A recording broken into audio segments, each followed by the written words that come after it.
la intervención de Dante y de Lino, que me parecieron muy interesantes, porque venimos aquí a hablar, pero también a escuchar. Ya dije en mi conferencia que tenemos noticia de esta reivindicación de un colegio de historiadores en el Perú desde hace cuántos años, ¿no? Y ahora lo entiendo mejor, porque en España no hay ninguna institución que una o asociación a los historiadores, sino que las que existen son por áreas académicas, ¿no?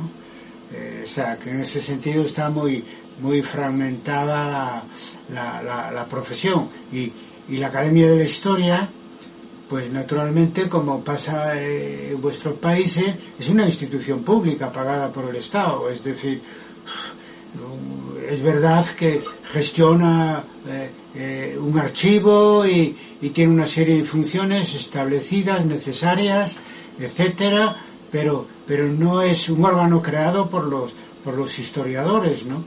Entonces, para tener autonomía hay que organizarse.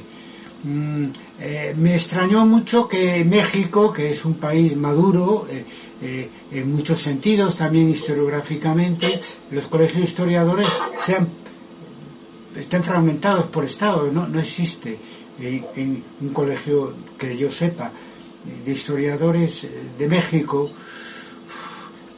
Claro, dirán que existe la Academia de la Historia, pero son dos cosas muy distintas, por mucho que allí estén los historiadores, ¿no? La comunidad de historiadores necesita autoorganizarse para tener autonomía, ¿no? Para tener autonomía. Bueno, la experiencia de Bolivia no la conozco, por lo tanto animaron mucho, ese es el camino, porque la historia tiene un papel que jugar en los momentos de cambio, y este papel no tiene que ser dictado por el Estado, aunque sea un Estado amigo, sino que tiene que ser consecuencia del trabajo común colectivo de los propios historiadores. Por lo tanto, vuestra experiencia puede ser sumamente interesante para la comunidad internacional de historiadores. Y voy a la segunda cuestión que quería tratar, porque ahora tenemos un contexto positivo. Vamos a ver, me explico. Tenemos un contexto negativo por el COVID, ¿no? Que nos ha tenido confinados pues durante 2 años, y esto se va a prolongar. Nosotros pensábamos, porque aquí en Santiago de Compostela se ha alargado hasta este año 2022, el año jubilar, el año sacobeo, pero ¿quién? No tenemos garantía de que se pueda viajar y se pueda hacer un gran congreso presencial en este año tampoco, ¿no? Eso es lo negativo de la pandemia. Pero una de las cosas positivas, aparte del impulso que ha dado a la comunicación digital académica concretamente, pero no solo, pero sobre todo académica, otra cosa positiva que ha tenido, y eso ya para el conjunto de la sociedad, es que ha hecho resurgir el estado de bienestar, donde eso fue posible, probablemente más posible en Europa que en América, ¿no? Pero eso es muy importante, porque la pandemia se cargó al neoliberalismo. Hoy en las instituciones, no solo en Europa, pero es que tampoco en el Fondo Monetario Internacional, el Banco Mundial de Comercio y todo eso, no digo que no haya neoliberales, que los habrá, pero están calladitos, porque los estados están inyectando dinero público en tal cantidad, bueno, para la educación no tanto, pero para los temas de salud y otros, que realmente estamos ante un cambio de paradigmas. Se ha resucitado a Keynes, ¿no?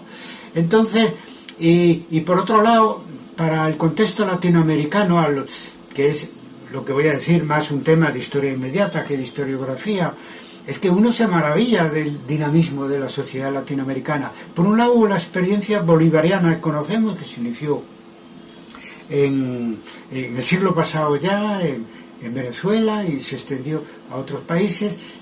De ahí se puede hacer un balance, como sabéis, pues eso, delicado, porque hay cosas que se hicieron bien y otras que no se hicieron tan bien, y entonces eso.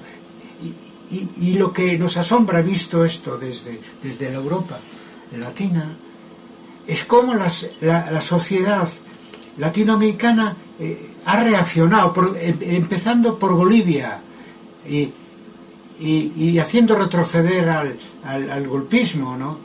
Y haciendo triunfar democráticamente al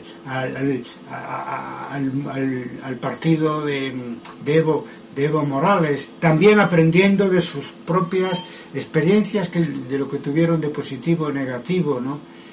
Y después en Perú, que vosotros conocéis mejor la experiencia peruana, y no voy a meterme, pero sí en lo de Chile, que es más está impactando mucho más por características. Era impensable un proceso constituyente, una nueva constitución, la posibilidad de que retorne la izquierda al gobierno en Brasil, etcétera, por no hablar de Argentina y de otras experiencias, ¿no? Quiero decir que Latinoamérica está tremendamente viva y con una ilusión de progreso que no cesa, ¿no?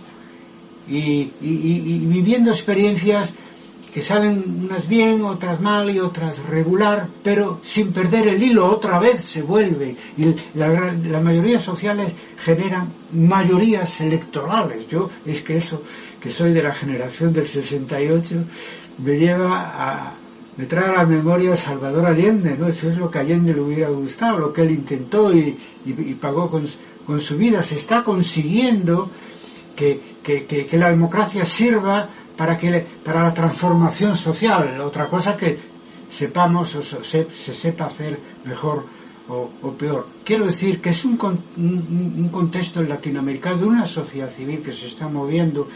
Bueno, lo que sí he seguido es la movilización de la sociedad civil peruana, que llevó al cambio de gobierno último, etcétera, como también pasó antes en Chile, y etcétera. Pues con toda esa ebullición social y ese deseo de progreso colectivo, es que la historia que nosotros reivindicamos es que se encuentra como el pez en el agua. Lo que pasa es que necesitamos instrumentos para implementar todo eso. Nosotros hemos encontrado la historia de debate, que siempre se ha movido en el ámbito internacional, y para nosotros el instrumento puede ser y va a ser, creo yo, el Colegio de Historiadores. La comunidad de historiadores tiene que jugar un papel en estos cambios que están sucediendo, y los cambios que están sucediendo en el mundo pasan en buena medida por América Latina, y la historiografía latinoamericana tiene que ser capaz de estar a la altura de las circunstancias, y vosotros lo estáis intentando, siempre que se entienda lo que yo estoy diciendo como esferas autónomas unas de otras, pero que viven como peces que viven en el mismo lago, ¿no? Pero que son especies distintas, ¿no? Y el historiador es una especie distinta del político. Eso, yo que estuve en la política en la época del tardofranquismo y de la transición, como le tocó a toda mi generación, ¿no? Y también a la vuestra ahí en los años 70, como todos sabemos, ¿no? Pues puedo deciros que son dos tipos de actividades distintas, que pueden ir en la misma dirección, pero que marca la dirección de hacia dónde tiene que ir el oficio historiador, la historia que se escribe, somos los historiadores. Parece mentira que tengamos que estar defendiendo eso así. A veces son medios de comunicación los que quieren tener sus historiadores de cabecera, sus intelectuales orgánicos, decía Gramsci, sus historiadores orgánicos. Sí, pero bueno, ¿a dónde vamos? Yo creo que una de las grandes virtudes que tiene la universidad, sobre todo la universidad pública, es la libertad con la que podemos trabajar, pero eso no es útil si no lo podemos hacer colectivamente, y necesitamos herramientas. Para nosotros, en el ámbito latino internacional, ha sido y es Historia de Debate. Para vosotros debe ser el Colegio de Historiadores del Perú, que puede servir de ejemplo para otros países. Quizá a lo mejor en España también alguien se anime a que necesitamos una asociación general de historiadores. Por cierto, que en Estados Unidos existe, ¿no? No todo allí es malo, ¿no? Existe y a veces se ha sentido muy sacudida por los acontecimientos, desde la guerra de Vietnam a la guerra del Irak últimamente, ¿no? Curiosamente. Por lo tanto, sí es posible. Hay países que tienen asociaciones de historiadores, y también se trata de la orientación que tenga esa asociación, ¿no? Claro, si es para refugiarnos en nuestros despachos y nuestros archivos y bibliotecas, pues para eso no necesitamos organizarnos. Lo hacemos cada uno por nuestra cuenta, y de alguna manera hay que hacerlo obligatoriamente, porque nuestro trabajo está, pues eso, claro, rodeado de libros, rodeado de documentos en nuestros cubículos, etcétera, ¿no? Por lo tanto, si hay que terminar esto de alguna manera por mi parte, es decir que viva el Colegio de Historiadores del Perú. A la historia posmoderna, al posmodernismo como filosofía, que es lo que nos debe preocupar, o que a mí cada vez me preocupa menos, ya le dediqué algo de atención. Pues la historia posmoderna, ¿qué puede ser eso? Aparte de una pose académica, ¿qué puede ser eso? ¿Qué contenido puede tener? Hablando en rigor, quien ha promovido esto ha sido un sector de la academia norteamericana. No creáis que historiadores en origen, sino dedicados a la literatura comparada, a la lingüística y todo eso. Vamos, digamos que hay un postmodernismo europeo, Lyotard, Bátimo, etcétera, de tipo más filosófico, pero en lo concreto en Estados Unidos se tradujo en el giro lingüístico, que es sumamente peligroso para nuestra profesión, porque no solo niega que la historia sea una ciencia, ¿no? Es decir, que sea un saber riguroso, en definitiva, sino que además dice que es como una rama de la literatura. White un poco va en esa dirección. Bueno, ya os digo que originariamente eso viene del mundo de la literatura. Entonces, que es subjetividad del historiador. Toda obra historiográfica es más bien subjetividad del historiador que otra cosa. Es decir, que lo que hay es el discurso histórico, pero que detrás del discurso no hay una realidad histórica. Si se niega que es una ciencia, quiere decir que se niega la posibilidad de conocer objetivamente el pasado, objetivamente de una manera relativa, naturalmente, a través de aproximaciones. No hay ninguna verdad absoluta. Por lo tanto, si alguien se adhiere a la historia posmoderna y es historiador, pues es una paradoja. Yo es que no lo entiendo, porque es incompatible. O sea, ¿qué función tiene el historiador si es una prolongación del autor de ficción? Así como el autor de ficción crea relatos, nosotros creamos relatos de ficción, nosotros creamos un relato historiográfico, que ahí, apoyándose en datos, etcétera, pero que lo fundamental es lo que se le ocurre al historiador que debe ser o que es la historia. Yo reivindico naturalmente que la historia la hacemos los historiadores, pero claro, a partir de las fuentes históricas, sobre la base de una realidad a la que pretendemos aproximarnos de una manera creciente, a través de la metodología, a través del estudio, del debate, de la reflexión, etcétera, etcétera. Entonces, negar eso, pues es contradictorio con el oficio de historiador. Por lo tanto, ser posmoderno y historiador, a mí me parece incompatible, salvo que sea una pose. Porque hay eso del pos, eso, y el pos, lo otro, como decir el posmarxismo. Bueno, pues ¿qué es eso? Es el marxismo, ¿no? Actualizado, lo que sea, pero el posmarxismo, bueno, pues moderno, peligrosísimo, ¿no? Es una pose, y muy peligroso, porque, claro, dice, no, la modernidad, la ilustración, el progreso, todo eso son paparruchas, pero ¿cómo? Es que no se puede llegar a ese grado de lucubración más ajeno al mundo en el que vivimos. Para la gente no son tonterías esas cosas de la modernidad, ni la ilustración, ni del progreso. Y el historiador tiene que tener los pies en la tierra.